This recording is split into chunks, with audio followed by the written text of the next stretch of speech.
Vou te fazer uma pergunta um pouco capciosa. Você sabe esperar? É uma pergunta difícil, né? É diferente da gente esperar na fila de um banco, esperar o Pix cair na conta e esperar a distância entre o amém e a resposta de Deus. Fica aqui porque é sobre isso que eu vou falar hoje e eu vou dar um exemplo de uma história de 30 anos que valeu muito a pena esperar. Vem comigo!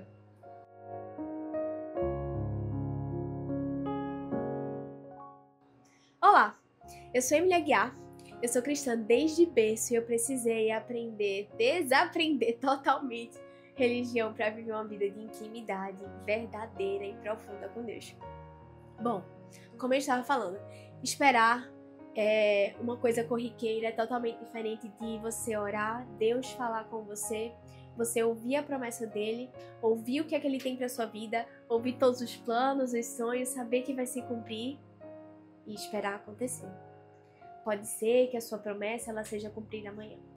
Pode ser que demore uma semana, talvez um ano, ou talvez 30, como é o que eu vou contar mais um pouquinho lá pra frente.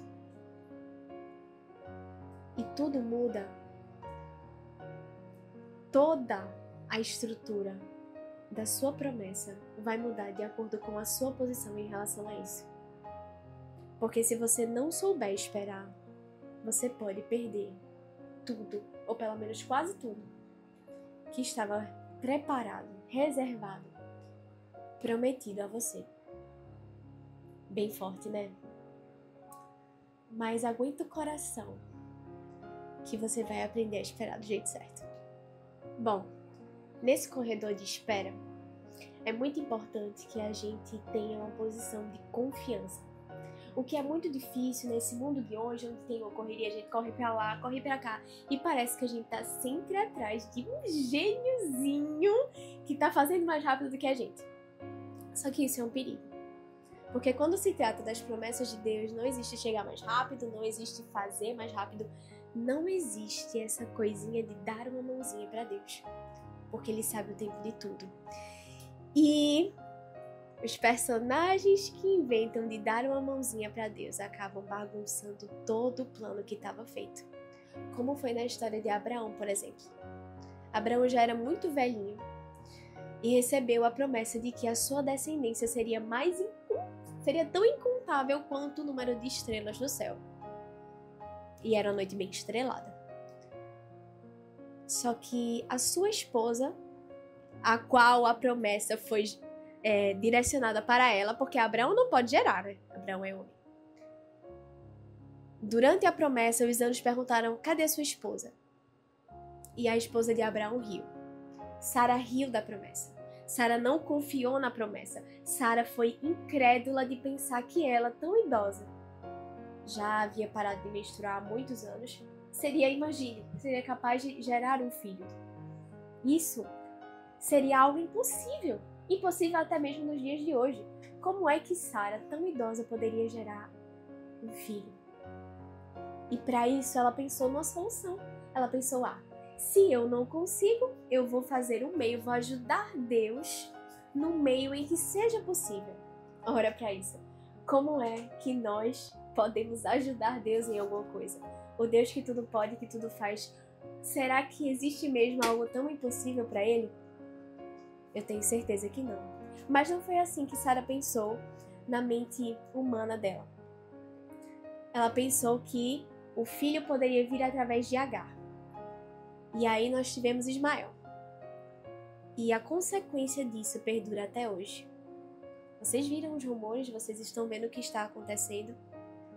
Algo que foi feito no início da história, em Gênesis, vai ter consequências em Apocalipse. É por isso que cada escolha que você faz, tudo vai ter uma consequência, não apenas para sua vida, mas para gerações. E a maneira como você lida com as promessas de Deus, a maneira que você lida com a sua fé, com o seu futuro, não vai impactar só a sua vida. Não é só o seu sonho que está em jogo. É toda uma geração. Várias gerações. Então é muito importante que você esteja com a mente e com o coração centrados. Não pense que esperar em Deus é passividade. Não pense que aguardar o tempo certo da promessa se cumprir quer dizer que você está ficando para trás. Correr atrás, fazer sua parte, é muito bom, é até proativo. Mas a partir do momento em que a gente usa isso como desculpa para fazer esse sonho chegar mais rápido, para fazer essa promessa se cumprir mais rápido, são os nossos meios que estão acontecendo e não os meios de Deus. E é aí que a gente tem que tomar cuidado para não gerar um Ismael na nossa vida e acabar atrasando a vida do prometido, Isaac. Quer saber qual é a virada de chave? Um silêncio ativo. E isso vai se resumir em 2 passos muito simples. O primeiro deles, incubar, o segundo deles, preparar. Como assim? Vamos lá. Quando a gente espera, quando a gente tem um silêncio ativo, é quando como a gente planta uma sementezinha naquele solo preparado. A gente planta e rega e cuida todos os dias, até que essa semente ela comece a sair da terra, comece a ficar visível. A gente cuida mais e mais e aí ela chega num ponto de gerar frutos. É assim que a gente tem que fazer com a nossa promessa. A gente planta, a gente ora, a gente louva, a gente intercede, a gente pede para Deus abrir os caminhos, tirar os obstáculos, nutrir as pessoas que estão ao nosso redor, nutrir as pessoas que podem estar entrelaçadas com a nossa promessa. Porque quando a promessa é cumprida na nossa vida, ela é cumprida na vida de milhares de pessoas. Pessoas muitas vezes que você nem conhece, nunca nem vai conhecer, mas foram impactadas com a sua promessa, com a resposta da sua oração. Segundo, preparação. Você está preparada para o seu sonho? Você está preparado para a promessa? Você está preparado para a resposta da sua oração, para o cumprimento da promessa na sua vida? Porque como diz em Isaías 40:31, os que confiam no Senhor renovarão as suas forças. Como é que você está renovando a sua fé? Porque eu entendo.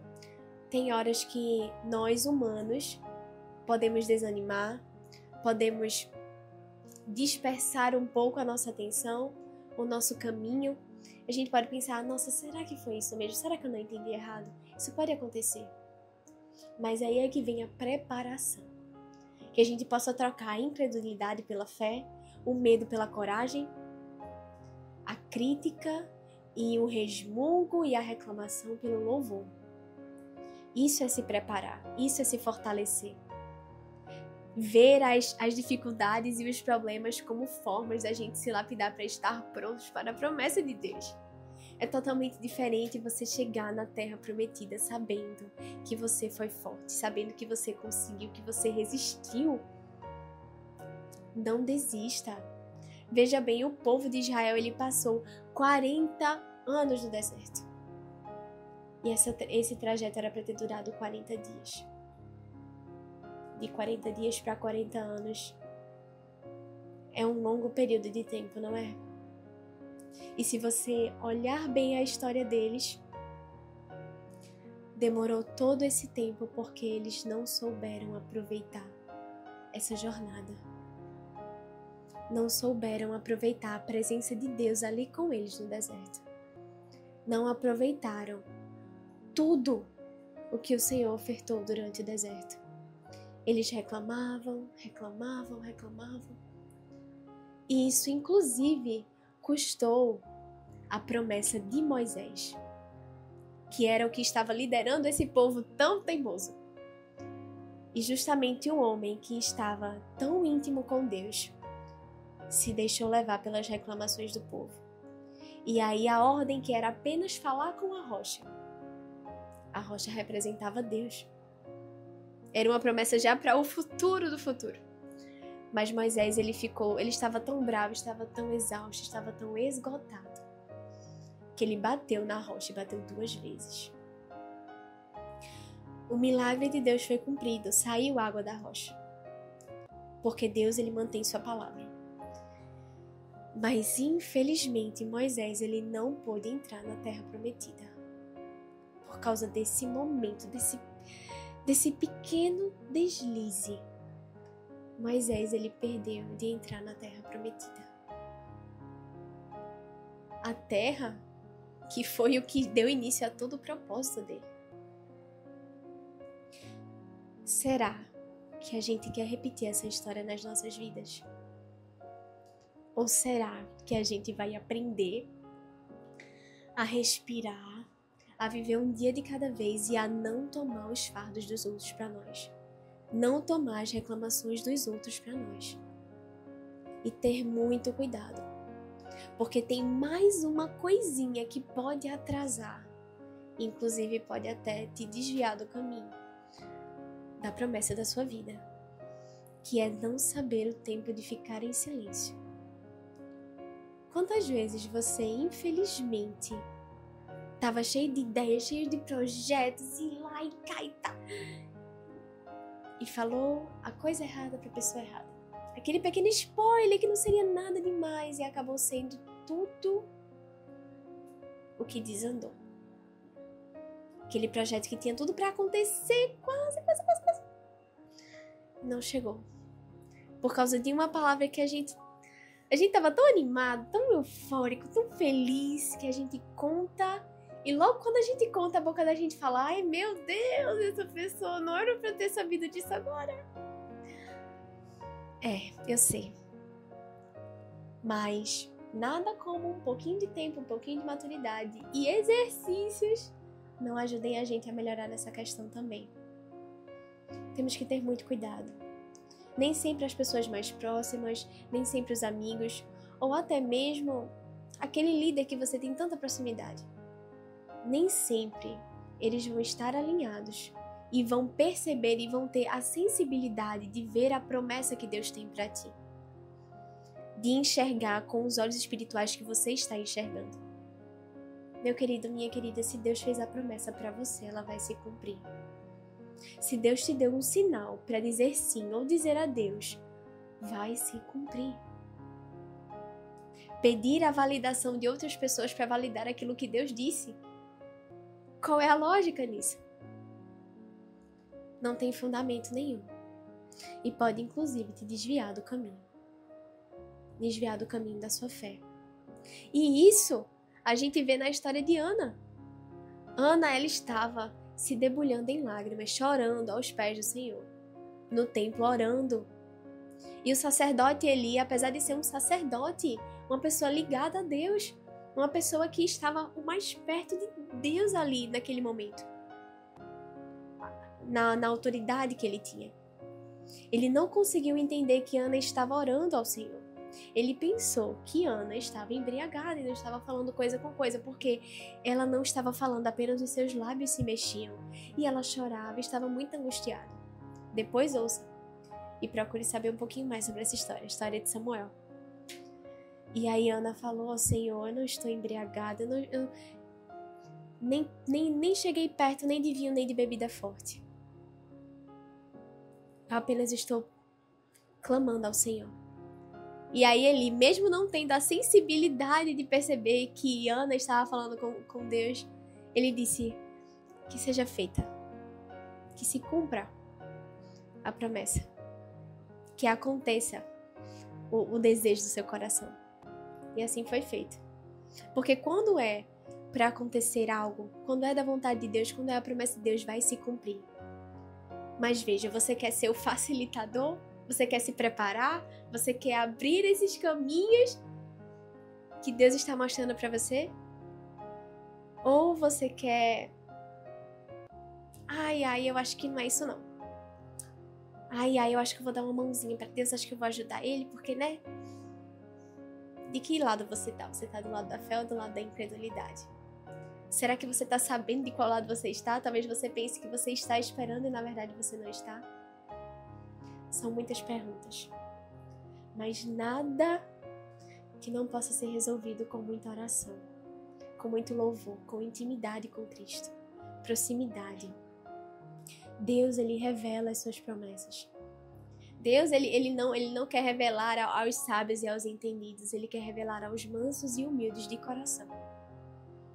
Eu não sei por quanto tempo você está esperando sua promessa, mas ontem eu estava na reunião do cursilho, que é uma coisa muito especial, não posso contar detalhes.